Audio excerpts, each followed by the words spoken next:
Congress party అధికారం రాకముందు ఎన్ని హామీలు ఇచ్చింది, ఏ విధంగా మోసం చేసింది మనందరికీ తెలుసు. మీకు కొత్తగా చెప్పాల్సిన అవసరం లేదు. ఇవాళ సంవత్సరం లోపల 2 లక్షల ఉద్యోగాలు భర్తీ చేస్తున్నది. ఇవాళ 20,000 మంది ఉద్యోగాలకు నోటిఫికేషన్ ఇచ్చింది. 50,000 ఉద్యోగాలు ఇస్తామంటున్నారు. 4,000 నిరుద్యోగ బుద్ధి ఇస్తున్నారు. 14 నెలల 56,000 ఒక్కొక్కరికి ఇవ్వాలి. ఈమని చెప్పండి. ఇవాళ ఒక్కొక్క నిరుద్యోగ యువకుడు అడగాలి, ఓటర్ మేధావులు అడగాలి. ఇవాళ నాకు 56,000 రూపాయలు నేను కాంగ్రెస్ పార్టీకి ఓటేస్తా, లేకుండా మాత్రం బీజేపీకి ఓటేస్తా అని చెప్పి ఆలోచించాల్సిన అవసరం ఉంది. టీచర్లకు డిఎల్ ఇస్తాడు. ఒక్క డిహెచ్ 5 పెండింగ్ పెట్టింది. వాళ్ళు పిఆర్సీ ప్రకటించారు. పిఆర్సీ సమావేశం లేదు. పిఆర్సీ కమిటీ లాపత్త లేకుండా పోయింది. ప్రమోషన్లు లేనేలు, క్యాబెంజర్లు లేక బాత్రూమ్లు కడిగే పరిస్థితి. టీచర్లు, ఉపాధ్యాయులు, ప్రధానాచార్యులు బాత్రూమ్లు కడిగే పరిస్థితి. కనీసం చాక్ పీస్ కొందామంటే పైసలు లేదు. ఇలా బడ్జెట్ లో విద్యకు 15% కేటాయిస్తాడు.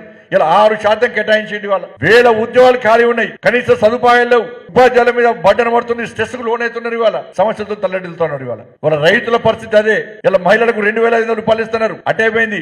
స్కూటీ ఇస్తున్నారు. అటైపోయింది. తులం బంగారం ఇస్తున్నారు. అటైపోయింది. రైతు కుళ్లకు 12,000 రూపాయలు. అటైపోయింది. రైతు భరోసా అన్నారు. అటైపోయింది. బోనస్ అన్నారు. అటైపోయింది. ఇట్లా అన్ని సమస్యలతో ఇలా ఈ తెలంగాణ రాష్ట్రంలో కాంగ్రెస్ పార్టీ బాకీ పడ్డది.